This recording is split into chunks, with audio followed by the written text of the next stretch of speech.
साथ आस्था कौशिक और आप देख रहे हैं महाबहस। औरंगजेब और गाजी को लेकर सियासी वार पलटवार के दौर के बीच महाराष्ट्र सरकार ने आगरा में छत्रपति शिवाजी महाराज का भव्य स्मारक बनाने का ऐलान किया है। महाराष्ट्र के सीएम देवेंद्र फडणवीस ने कहा कि शिवाजी का स्मारक ताजमहल से भी लोकप्रिय होगा। उधर सीएम योगी आदित्यनाथ पहले ही कह चुके हैं कि आक्रांताओं का महिमा मंडाई देशद्रोह से कम नहीं है। योगी ऐलान कर चुके हैं कि सनातन के लिए सत्ता कुर्बान करने से भी परहेज नहीं। वहीं सपा ने तंज कसते हुए कहा कि शिवाजी के साथ उनके मुस्लिम कमांडर का भी स्मारक बनवाएं। इस बार पलटवार के बीच सवाल ये कि छत्रपति शिवाजी का स्मारक आखिर किसको दिक्कत, और योगी का सनातन संदेश तय करेगा 2027 का सियासी संदेश। इसी पर आज की महाबहस पहले ये रिपोर्ट।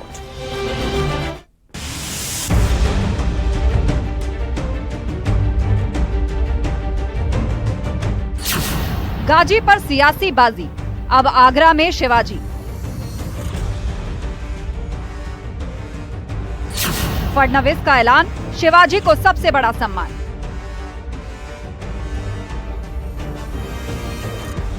यहाँ पर एक छत्रपति शिवाजी महाराज का स्मारक तैयार करेगी और मां कसम मैं बताना चाहता हूँ, एक बार ये स्मारक बन गया तो आपके ताजमहल से ज्यादा लोग ये स्मारक देखने के लिए नहीं आए तो मेरा नाम बदल देना, मेरा नाम देवेंद्र फडणवीस नहीं बताऊंगा। योगी की दो टूक, आक्रांताओं की तारीफ नहीं मंजूर। वर्षों से मैं जिस काम में लगा हुआ था, लगभग 6-7 सालों से, अब उसका मेरा स्वप्न और आगरा वासियों का वो स्वप्न साकार होता प्रतीत हो रहा है। मुसलमान भाई बेचारे जालीदार टोपी वाले हैं, सबसे दशा खराब उनकी है। ये जालीदार टोपी वाले जब तक ये कांग्रेस और दूसरे का उठाते रहेंगे झंडा, तब तक ये पीठ पर खाते रहेंगे बेचारे डंडा। योगी का ऐलान, सनातन पर सत्ता भी कुर्बान।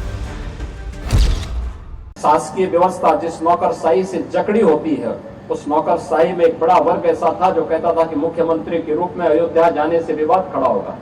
अब ने कभी विवाद खड़ा होता तो होने दीजिए, लेकिन अयोध्या के बारे में कुछ सोचने की आवश्यकता है। फिर एक वर्ग ऐसा था जिसने कहा कि आप जाएंगे फिर राम मंदिर की बात होगी।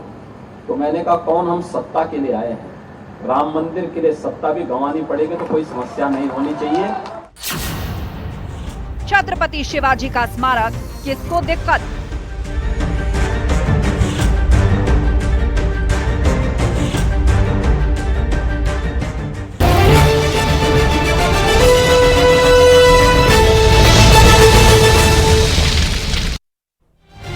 और अब वक्त है महाबहस के सवालों का। तो सवाल आपके सामने रख रहे हैं जिन पर यह पूरी डिबेट फोकस है। तो पहला सवाल, गाजी पर सियासी बाजी, अब आगरा में शिवाजी। अभी महमूद गजनवी, गाजी, मेला, औरंगजेब पर बहस नहीं थमी थी कि अब आगरा में शिवाजी की बात शुरू होते ही उसके भी कमांडर का एक वहां पर स्मारक बनाने की मांग हो गई। छत्रपति शिवाजी का स्मारक आखिर किसको दिक्कत, इस पर जबरदस्त पॉलिटिक्स हो रही है, वार पलटवार हो रहा है, सपा ने भी तंज कसा है। इसके बीच योगी का सनातन संदेश तय करेगा 2027 की दिशा, ये बड़ा सवाल। और चर्चा के लिए गेस्ट पैनल हमारे साथ जुड़ चुका है। हमारे साथ समीर सिंह जी है, बीजेपी प्रवक्ता, अशोक यादव जी सपा प्रवक्ता, शुचि विश्वास जी हमारे साथ जुड़ गई हैं, कांग्रेस की प्रवक्ता, महंत राजू दास जी हैं, हिंदू धर्मगुरु, और थोड़ी देर में हमारे साथ होंगे। साथ ही रोहित सिंह है, संयोजक युवा चेतना, हाजी नजीम खान जी हैं, मुस्लिम स्कॉलर। आप सभी मेहमानों का बहुत बहुत स्वागत है इस शो पर। तो शुरुआत कर रहे हैं सबसे पहले अशोक यादव जी आपसे। शिवाजी के लिए स्मारक अगर आगरा में बनाने का फैसला लिया जा रहा है तो इसमें क्या सियासी दिक्कत है? उनके कमांडर को आप ले आए, कह रहे हैं कि उनके जो इंटेलिजेंस ब्यूरो थे उनको बनाना चाहिए एक स्मारक, उनके ओएसडी का बनाना चाहिए एक स्मारक, और भी कई सारे डेजिग्नेशंस बताए जा रहे हैं सपा की तरफ से। देखिए आस्था जी, शिवाजी हमारे आराध्य हैं और शिवाजी का स्मारक बनने से हमें खुशी होगी, इसमें कहीं कोई लेश मात्र भी दिक्कत नहीं, किसी को कोई दिक्कत नहीं। लेकिन शिवाजी के साथ साथ अगर किसी ने अपनी कुर्बानियां दी हैं शिवाजी के साथ साथ, तो उनका भी हक बनता है कि उनको भी सम्मान दिया जाए, चाहे वो किसी भी धर्म जाति का हो। तो इसमें क्या ऐतराज है भाजपा को?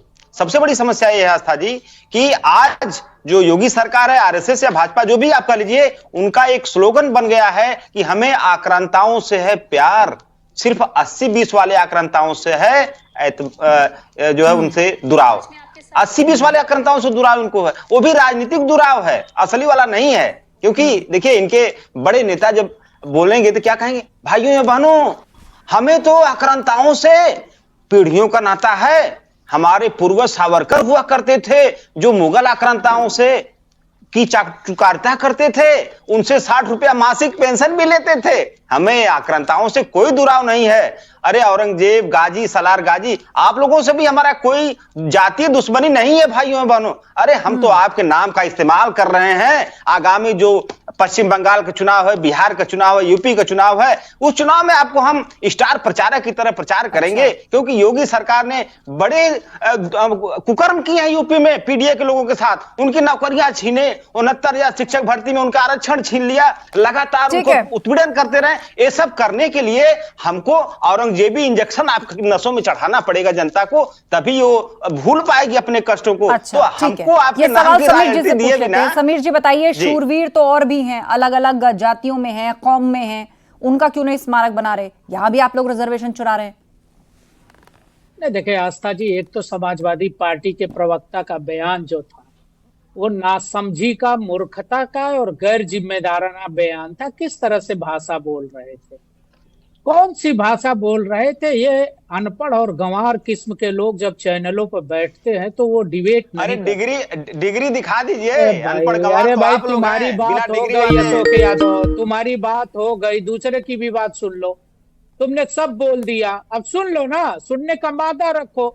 आस्था जी, सवाल इस बात का है कि भारतीय जनता पार्टी की सरकार आने के बाद, उत्तर प्रदेश में मुख्यमंत्री योगी आदित्यनाथ जी के बनने के बाद, उत्तर प्रदेश में मुख्यमंत्री बनने के बाद जो उत्तर प्रदेश का विकास हुआ, जो उत्तर प्रदेश की तरक्की हुई, और दो प्रकार का विकास हुआ। एक तो सांस्कृतिक राष्ट्रवाद का विकास हुआ और एक भौतिक राष्ट्रवाद का विकास हुआ, जिसमें आप देखेंगे सरकारी नौकरियां मिली, स्वास्थ्य के क्षेत्र में विकास हुआ, एयरपोर्ट के क्षेत्र में विकास हुआ, इंफ्रास्ट्रक्चर के एक्सप्रेसवे बने, और भी बहुत सारे विकास के काम। और सांस्कृतिक राष्ट्रवाद में चाहे वो अयोध्या हो, काशी हो, मथुरा हो, ऐसे बहुत सारे हमारे प्रतिष्ठान थे जो हमारे लिए, ऐसे बहुत सारे महापुरुष थे, जिसमें से अभी जिनकी चर्चा हो रही है, चाहे शिवाजी रहे हो, चाहे राणा प्रताप रहे हो, ऐसे बहुत सारे हमारे देश के क्रांतिकारी रहे हैं। वर्षों तक मुगलों से लड़े हैं और वर्षों तक अंग्रेजों से लड़के देश को आजादी दिलाई। लेकिन समीर जी, यहाँ तो सवाल ये है कि समाजवादी पार्टी द्वारा ये कहा गया कि उनके जो सेनापति थे वो भी मुसलमान थे, उनके जो ओएसडी थे वो भी मुसलमान थे, उनके जो आईबी चीफ थे वो भी मुसलमान थे, तो उनके क्यों ना स्मारक बनवाए जाए? नहीं, मैं उसी बात पर आ रहा हूँ आस्था जी, मेरी बात पूरी हो जाने दीजिए। मैं पूछना चाहता हूँ कि भाई आपके मन में अब्दुल कलाम के प्रति प्रेम क्यों नहीं आता? आज भारतीय जनता पार्टी की सरकार ने केरल से बिहार भेजा, हमने राज्यपाल बनाया है, पढ़े लिखे मुसलमान समाज से आते हैं, अब्दुल कलाम को राष्ट्रपति बनाया, ऐसे एक दर्जन हमने मुस्लिम समाज के पढ़े लिखे लोगों को हमने नेता बनाया, एमएलसी बनाया, मंत्री बनाया। आप उनको आदर्श नहीं मानते, आप किसको आदर्श मानते हैं? आपके आदर्श अतीक अहमद है, आपके आदर्श अशरफ है, आपके आदर्श मुख्तार अंसारी है, आपके आदर्श खुदीराम बोस नहीं है, आपके आदर्श अशफाकुल्ला नहीं है, आपके आदर्श कोई ऐसा क्रांतिकारी और देशभक्त नहीं है जिसने समाज को दिया हो कुछ। ऐसे लोग, इनके आदर्श औरंगजेब हैं, इनके आदर्श आजम खान है जो भारत माता को डाइन कहते हैं, इनके ऐसे नेता जो भारत को गाली देते हैं, भारत के स्वाभिमान को गाली देते हैं। और वही उत्तर प्रदेश के मुख्यमंत्री योगी आदित्यनाथ जी, उत्तर प्रदेश के अंदर ऐसे बहुत सारे प्रतिष्ठान जो हमारे। ठीक है समीर जी, मैं लौटूंगी आपके पास, मैं लौटूंगी। अब अशोक जी भी बात रखना चाहते हैं, लेकिन क्या है कि और भी 3 पैनलिस्ट हमारे बीच में, वो भी अपनी बात रखें। ठीक है समीर जी। शुचि विश्वास हमारे बीच में, कांग्रेस की प्रवक्ता, उन्हीं से सवाल पूछते हैं। बताइए शुचि दी, छत्रपति शिवाजी महाराज का एक स्मारक आगरा में बनाए जाने की बात है। अब इसमें समाजवादी पार्टी ये कह रही है कि उनके सेनापति और भी कई लोग जो उनके साथ जुड़े हुए थे, मुसलमान थे, उनके भी स्मारक बनवाए जाएं। नहीं, पार्टी के पास इतना फंड है, बिना किसी जांच का इतना पैसा है, तो बिल्कुल भाई बनाएं। मैं तो कहती हूँ कि भाई मंडलवार या जिलेवार स्मारक बनाएं। अजय मिश्रा टेनी का एक बनवा दें, मायावती ने भी अपनी पुतला लगाया ही था, कुलदीप सेंगर का भी लगा लें। चूंकि उनके पास भविष्य का कोई योजना तो है नहीं, पिछले 2 बार सरकारें बनाने के बाद चाहे देश में चाहे प्रदेश में तमाम प्रकार का विकास इन्होंने गिनाया। पूर्व में जो मूर्तियां चाइना से मंगा के लगाई हैं, वो संत रामानुज की हो, वो स्टैचू ऑफ यूनिटी हो, तो खुद तो इनकी कोई उपलब्धियां है नहीं। अरे आप काला पानी और पेंशनधारी सावरकर का स्मारक बनाएं, आप गोडसे का स्मारक बनाएं, आप स्वतंत्र हैं। किंतु बस मेरा ये अनुरोध है कि जबकि आपको सत्ता मिली है, जनता ने आप पे विश्वास जताया है, तो थोड़ा एनएसएसओ के डेटा के अकॉर्डिंगली जो 45 वर्षों की ऐतिहासिक बेरोजगारी है उसका भी आप कुछ तो मतलब कीजिए। जो हमारी अर्थव्यवस्था पाताल लोक में जा रही है, कुछ उसका भी कीजिए। आप बहुत बहादुर हैं, आपने काला पानी नहीं किया, आपने पेंशन नहीं लिया, हम भूतकाल की बात ही नहीं करते। लेकिन जो ये अमेरिका से बांध के जंजीरों में जकड़ के श्रीलंका जैसे राष्ट्र के लोगों में भी अपने नागरिकों के प्रति इतना सम्मान है, और भी देशों के तमाम लोग आए, तो जो हमारी जिले में, ब्लॉक में, तहसील में, प्रदेश में, देश में और विश्व में जो परिस्थिति हास्यास्पद और जो परिस्थिति नीरी है हमारे देश के सामने खड़ी है, तो थोड़ी सी दया दृष्टि उत्तर प्रदेश के मुख्यमंत्री और भारतवर्ष के प्रधानमंत्री इस दिशा में भी दें। आपको स्मारक बनाने पे हमें कोई, आप ब्रजभूषण शरण सिंह का स्मारक बनाएं, आप कुलदीप सेंगर का स्मारक बनाएं, आप संभल में स्मारक बनाएं, आप बहराइच में, हम तो कहते ही नहीं कि आप धारा 144 लगाएं, आप अराजकता फैलाएं, आप व्हाट्सएप यूनिवर्सिटी से आप हेट दें। जो भी हिस्ट्री ज्योग्राफी आपने पढ़ी है, जो भी मैनिपुलेटेड डेटा और जो भी फेक आपकी आइडियोलॉजी है, आपने जो फेक चरित्र गढ़े हैं, क्योंकि आपके पास स्वाधीनता संग्राम से जुड़े कोई पुरोधा तो है नहीं। आपका अभी आपने भारत माता डायन का जिक्र किया, मैंने तो नहीं सुना खैर ये स्टेटमेंट, लेकिन मुझे लगता है कि अपनी पुस्तक में श्रीमती रीता बहुगुणा जोशी ने भी इस डायन शब्द का इस्तेमाल किया है। आप ही की पार्टी से सांसद है, तो आपके पास तो एक से एक ऐतिहासिक चरित्र अभी भी अवेलेबल है और पास्ट में भी रहे हैं। ठीक है, आपकी सेवा मतलब क्या देश के प्रति है, वो आप स्मारक पे किसी को कोई आपत्ति नहीं है, पूरे इंडिया गठबंधन को आपत्ति नहीं है, लेकिन जो आपके पास चाल चरित्र चेहरा है, आप सिर्फ चूंकि आपके फॉसिस्ट एजेंडा को 80-20 पॉलिटिक्स और बुलडोजर चलाना, आपकी पॉलिसी के अकॉर्डिंगली जनता को सेटिस्फाइड करने के लिए आपको हेट, कम्युनल क्लैश, टॉक्सिसिटी, ठीक है, ये तमाम सवाल जो आपने उठाए हैं हम भाजपा के पास लिए चलेंगे, लेकिन एक बार हाजी साहब की भी बात सुन लेते हैं। महंत राजू दास जी भी हमारे साथ जुड़े हुए हैं और रोहित सिंह भी हमारे साथ जुड़े हैं। महंत राजू दास जी बताइए, आज देश में मांग हो रही है कि छत्रपति शिवाजी का जहां स्मारक बने, उनके साथ उनके ओएसडी, उनके कमांडर, उनके आईबी और भी कई लोग हैं, वो सभी मुसलमान थे, उनको भी जगह दी जाए, उनका भी स्मारक बनाया जाए।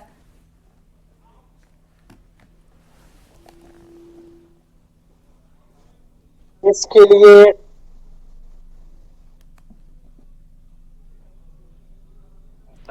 चलिए फिलहाल आप जगह दीजिए, हाँ।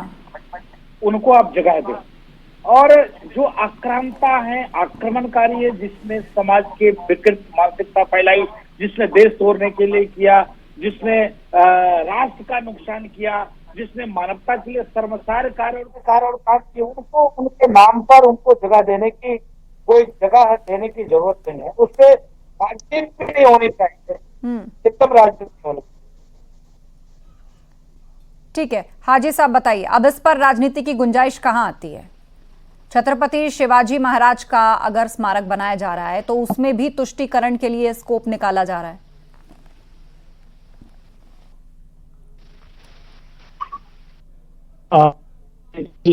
आगरा गांधी का स्मारक बनाने की बात कही जा रही है, तो देखिए बनाने में कोई दिक्कत नहीं, आप बना दीजिए, हम लोगों को कोई आपत्ति नहीं है। लेकिन मैं आस्था जी एक बात कहना चाहता हूँ, देखिए जब मुगलों की बात होती है तो भारत के अंदर अंग्रेजों की भी बातें होनी चाहिए, अंग्रेजों के दोस्तों की भी बातें होनी चाहिए, अंग्रेजों के दलालों की भी बातें होनी चाहिए, अंग्रेजों के मुखबिरों की भी बातें होनी चाहिए, क्योंकि असल में उन लोगों का भी बड़ा अहम योगदान रहा है भारत के टुकड़े करने में, भारत के अंदर नरसंहार करने में उन लोगों का भी बड़ा अहम योगदान रहा है।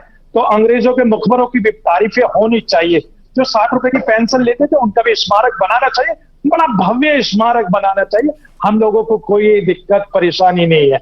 लेकिन बात जब यहाँ पे आती है औरंगजेब आलमगीर की, तो उनकी कब्र खोदने की बात होती है। तो भारत के अंदर अंग्रेजों की कब्र, जिन्होंने हमारे भारत को लूटा, भारत के अंदर हिंदू मुसलमान का नरसंहार करा, तमाम पब्लिक हिंदू आबादी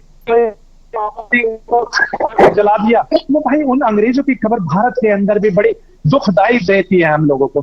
तो अगर उनकी खबरों को उखाड़ कर, अगर फेंक कर वापसी अगर ब्रिटिश हुकूमत के यानी इंग्लैंड भेज दिया जाए तो हम लोगों को कोई दिक्कत नहीं है। राजू दास जी इस पर जवाब दे रहे हैं। राजू दास जी बोलिए। आप दोनों के नाजिम जी साथ को। कुछ नेटवर्क इशू लग रहा है। मैं निवेदन जी, पूर्वक उनको कहना चाहता हूँ, हाजी नाजिम जी को, जिस प्रकार से उन्होंने औरंगजेब का महिमा मंडन किया, औरंगजेब, उनसे फिर निवेदन करता हूँ, अगर उनके लिए औरंगजेब आइकॉन है, इस्लाम के रहनुमा है, तो दुर्भाग्य है ऐसे इस्लाम का। एक अपराधी, एक लुटेरा, एक नीच, एक चोर उनके लिए इतना महान हो जाता है कि उनका इस प्रकार से महिमा मंडन करना, ये तो दुर्भाग्यपूर्ण है। हम लोग तो सिर्फ यही कह रहे हैं ना, जिन्होंने कुछ राष्ट्र को दिया, जिन्होंने कुछ मानवता को दिया, जिसने भारत को बढ़ाने का कार्य किया, काम किया, ऐसे लोगों का महिमा मंडन होना चाहिए, ऐसे लोग का नहीं जिसने अपने बाप को जेल में डाल दिया, जिसने अपने भाई की सर काट दिया, जिसने सिख बेटों को दीवार में चुनवा दिया, जिसने सिख गुरुओं को गले काट दिए, उसका महिमा मंडन कतई नहीं होनी चाहिए। रोहित सिंह हमारे बीच में। रोहित जी बताइए, आज कहा यह जा रहा है कि देश के मुद्दों से ध्यान हटाने के लिए ऐसे टॉपिक शुरू किए जाते हैं, ऐसे विषयों को राजनीति में लाया जाता है कि युवाओं के मुद्दों की बात नहीं हो रही है, दूसरे जरूरी मुद्दों की बात नहीं हो रही है।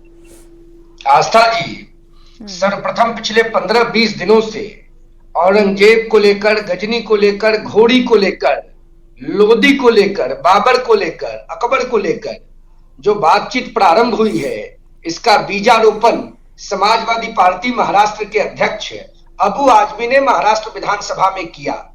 और आज समाजवादी पार्टी के वरिष्ठ नेता श्रीमान रामजी लाल सुमन जी ने जिस प्रकार से राणा सांगा जी को अपमानित किया और जिस प्रकार से बाबर और इब्राहिम लोदी के पक्ष में कसीदे पड़े, खासकर बाबर के पक्ष में, उससे समाजवादी पार्टी का चाल चरित्र और चेहरा देश के जनता के सामने आ चुका है। समाजवादी पार्टी विकास की राजनीति से बहुत दूर है, समाजवादी पार्टी मुद्दों की राजनीति से बहुत दूर है। समाजवादी पार्टी के नेता संसद में, विधानसभाओं में खड़े होकर ये नहीं पूछते हैं कि चापाकल कितने गाड़े गए, शौचालय कितना बनाया गया, सड़क कितना किलोमीटर बनाया गया। ये लोग बार बार औरंगजेब के नाम पर और बाबर के नाम पर राजनीति करते हैं और समाजवादी पार्टी के बड़े नेता बाबर और औरंगजेब को महान बताने में कोई कोर कसर नहीं छोड़ते हैं। औरंगजेब को हम पांव की जूती समझते हैं और डॉक्टर एपीजे अब्दुल कलाम को अपने मस्तक का गौरव समझते हैं। हम अशफाकुल्लाह खान का आदर करते हैं और बाबर को जीरो समझते हैं। और समाजवादी पार्टी को माफी मांगनी चाहिए। समाजवादी पार्टी के राष्ट्रीय अध्यक्ष, उत्तर प्रदेश के पूर्व मुख्यमंत्री आदरणीय अखिलेश यादव जी को, लोकसभा के मेंबर हैं, लोकसभा में माफी मांगनी चाहिए देश की जनता से। किस प्रकार से समाजवादी पार्टी का छोटा कार्यकर्ता, बड़ा नेता, सांसद, विधायक लगातार औरंगजेब और बाबर के पक्ष में कसीदे कर रहा है। और मैं धन्यवाद देता हूं महाराष्ट्र के मुख्यमंत्री आदरणीय देवेंद्र फडणवीस जी को कि उन्होंने शिवाजी महाराज के स्मृति में एक बड़ा केंद्र बनाने का आगरा में जो निर्णय लिया है, ये स्वागत योग्य है। और धन्यवाद है प्रधानमंत्री मोदी जी को, सरकार में आने के बाद आक्रांता औरंगजेब के नाम पर दिल्ली में जो सड़क था उसको परिवर्तित किया और मां भारती के वीर सपूत डॉक्टर कलाम के नाम पर किया। आज देश में सबका साथ, सबका विकास दिख रहा है। लेकिन बताइए, India alliance, Congress, Samajwadi party, RJD जैसे दलों को औरंगजेब और बाबर के महिमा मंडन के अलावा दूसरा कुछ दिखता ही नहीं है। ठीक है, इससे शर्मनाक और इससे दुखद क्या हो सकता है? अशोक यादव जी, एक तरफ तो ये कहा जाता है कि जनता के मुद्दों से ध्यान भटकाने के लिए कोशिशें हो रही हैं, लेकिन विपक्षी दल भी बढ़ चढ़कर इन बातों को आगे ही बढ़ाते दिख रहे हैं। जिक्र औरंगजेब का हुआ तो आप ही की पार्टी के नेता की तरफ से, उसके बाद एंट्री चाहे गजनवी की हुई, चाहे तैमूर लंग की हुई या फिर गाजी की हुई, वो भी आप ही की पार्टी के नेता कह रहे हैं। और अब शिवाजी के एवज में जो नाम सामने रहे वो भी आप ही की पार्टी कह रही है। देखिए आस्था जी, हम लोग मुद्दों पर बात कर रहे हैं। आस्था जी, हम लोग प्राइमरी में एक पोएम पढ़ते थे अयोध्या सिंह उपाध्याय हरियौद की, उसमें पोएम था, उठो लाल अब आंखें खोलो, पानी लाई हूं मुंह धोलो। यही पोएम आरएसएस भाजपा औरंगजेब की कब्र पर जाकर पढ़ रही है। उठो औरंगजेब आंखें खोलो, छावा मुंह भी लाया हूं, उठ जाओ, उठ जाओ औरंगजेब, तुम्हारी बड़ी जरूरत है। नहीं उठोगे तो हम चुनाव हार जाएंगे बिहार का। औरंगजेब नहीं उठोगे तो हम बंगाल का चुनाव हार जाएंगे। औरंगजेब अगर तुम नहीं उठोगे तो हम उत्तर प्रदेश का चुनाव हार जाएंगे। तो व्यापार तो इनके खून में है। अरे बिहार की चिंता मत कीजिए, बिहार का चुनाव आरजेडी और कांग्रेस का अलायंस बुरी तरह से हारने जा रहा है। बिहार कहां चले गए? बिहार में आरजेडी और कांग्रेस का अलायंस बुरी तरह पराजित होगा। पूरा करने दीजिए। अरे भैया अपने टाइम में बोलो यार, रोहित अपने टाइम में बोलो। एक सेकंड रोहित जी, में बोलो भैया, उन्हें पूरा करने दीजिए, मैं काउंटर करने का समय दे दूंगी। समीर जी भी हाथ उठा रहे, एक सेकंड समीर जी, 10 सेकंड पूरा कीजिए अशोक जी। वही मैं कह रहा था कि जो व्यक्ति, जो पार्टी कारगिल शहीदों के शवों का व्यापार कर डाली, वो औरंगजेब को कैसे छोड़ देगी आस्था जी? उसने, वो पार्टी के नेता लोग कहते हैं कि हमने तो वाजपेयी जी की अस्थियों का भी व्यापार कर लिया, हमने तो कारगिल शहीदों का भी व्यापार कर लिया। व्यापार मेरे खून में, औरंगजेब उठ जाओ, उठ जाओ औरंगजेब, तुम्हारे नाम का इंजेक्शन लगाना है मुझे। समीर जी जवाब दीजिए कि बिहार में चुनाव है, बंगाल को साधना है, इसीलिए इन चरित्रों का जिक्र ज्यादा हो रहा है। बोलिए समीर जी। नहीं, इन चरित्रों का जिक्र किसने किया? समाजवादी पार्टी ने। और व्यापार कौन करता है? समाजवादी पार्टी। मैं पूछना चाहता हूं, उत्तर प्रदेश के गाजीपुर जिले में अब्दुल हमीद का घर है। आपके समाजवादी पार्टी के नेता अखिलेश यादव मुख्तार अंसारी की फतीहा मजार पर फतीहा पढ़ने गए। कभी गए क्या वीर अब्दुल हमीद के घर किसी परिवार से मिलने? मुख्तार अंसारी के घर जाके फतीहा पढ़ते हैं, अफजाल अंसारी के घर जाके रोते हैं, अतीक अहमद के घर जाके रोते हैं, और उनके लिए आतंकवादी प्रिय होता है।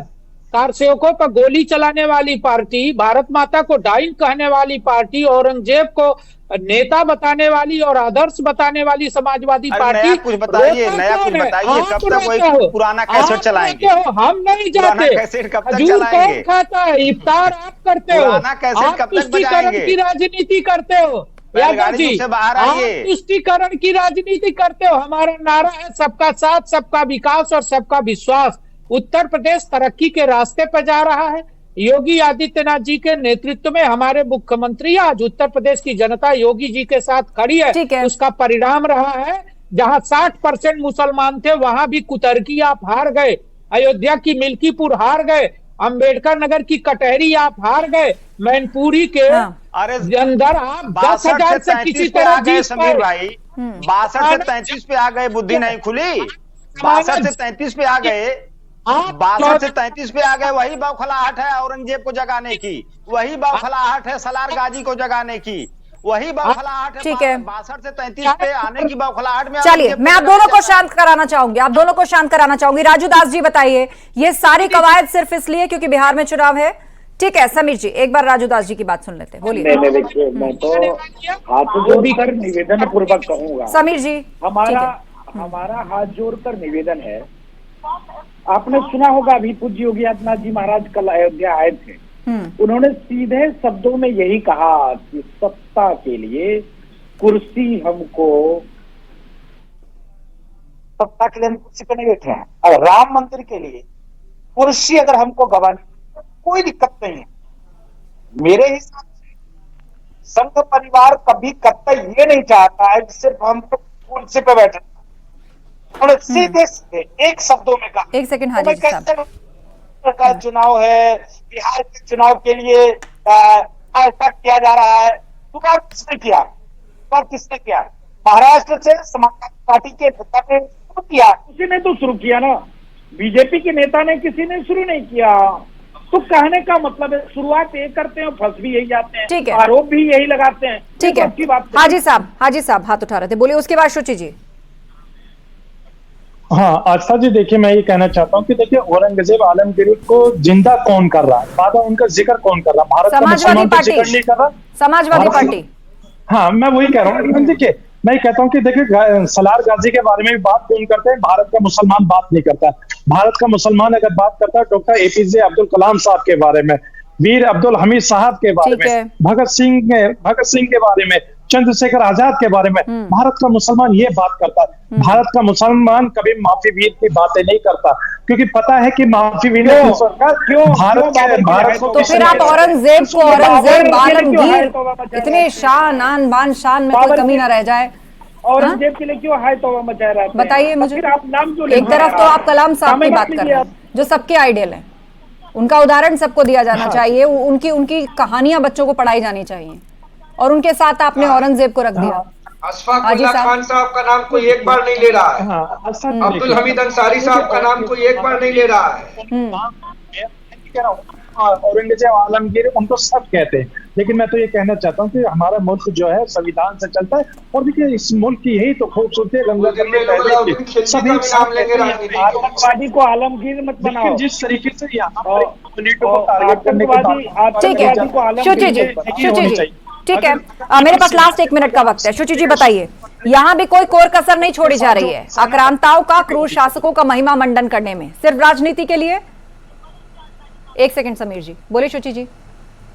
जी बिल्कुल, सिर्फ राजनीति के लिए। चूंकि भारतीय जनता पार्टी की राजनीति पूरी तरह सांप्रदायिक विषयों पर आधारित है, उनके पास कोई मूल विषय नहीं है। पूर्व में जैसे ही वो सरकार में आए, उन्होंने केंद्र में यूपीए सरकार की सभी योजनाओं का कट कॉपी पेस्ट किया, वो चाहे आधार कार्ड हो, चाहे वॉलमार्ट, तमाम योजनाओं का। और प्रदेश में भी उन्होंने वही किया कि सारी अखिलेश यादव की सरकार। समीर जी, मैंने धैर्य से सुना। मुसलमानों प्रदेश में भी उन्होंने वही किया। बवाल मचा हुआ है शुचि जी, कर्नाटक के अंदर जो सरकारी ठेकों में मुसलमानों को आपने 4% का रिजर्वेशन दिया है। बताइए, आप लोकसभा चुनाव से संविधान ओबीसी SC ST चिल्ला रहे हैं, बताइए। आपने तो अपने सहयोगी दलों को भी मुसीबत में डाल दिया। संविधान की चर्चा करती है, लगाया आस्था जी, आप अपना प्रश्न, आपको मेरी आवाज ठीक है, मिल रही, बोलिए, जवाब पूरा कीजिए। जी क्या है आप बोलती हैं? समीर जी 1 सेकंड, क्लोजिंग रिमार्क आप करेगा, लेकिन इनको बात पूरी करने दीजिए। भारतीय जनता पार्टी के पास ना तो अपने नायक हैं, उन्होंने समाजवादी पार्टी की सरकार की योजनाओं को ही कट कॉपी पेस्ट किया है। विगत 10 वर्षों में उत्तर प्रदेश में योगी आदित्यनाथ ने एक ईंटा भी नहीं लगाया है। इस स्तर की भेड़चाल सभी मंत्रालयों में है, चाहे वो सड़क के गड्ढे हो। धर्म के नाम पर राजनीति करती है, मुसलमानों को आरक्षण देती है। और रही बात भारतीय जनता पार्टी का तो इतिहास ही गद्दारों से भरा हुआ है। ये तो वैसे भी अंग्रेजों के साथी थे, आज भी अंग्रेजों की योगी जी के नेतृत्व सबसे ज्यादा पे आधारित है। धार्मिक आक्रमणकारियों की बात होती है तो फौरन अंग्रेजों का जिक्र होता है, और गुलामी की निशानियां भी खत्म की जा रही हैं, गुलामी की निशानी भी खत्म की जा रही हैं। ये बात भी आप लोगों को मालूम होगी। ठीक है, चलिए, समय खत्म हो रहा है, मुझे फिलहाल डिबेट यहीं रोकनी होगी। आप सभी पैनलिस्ट का शुक्रिया चर्चा के लिए। तो सीएम योगी ऐलान कर चुके हैं कि सनातन के लिए सत्ता कुर्बान करने से भी परहेज नहीं। वही समाजवादी पार्टी ने तंज किया है कि शिवाजी के साथ उनके मुस्लिम कमांडर का भी स्मारक बनाए। इस बार पलटवार के बीच सवाल यह है कि छत्रपति शिवाजी का स्मारक आखिर किसको दिक्कत, और क्या योगी का यह सनातन संदेश तय करेगा 27 की सियासी दशा। महाबहस में इतना ही, खबरें जारी हैं, आप बने रहिए हमारे साथ।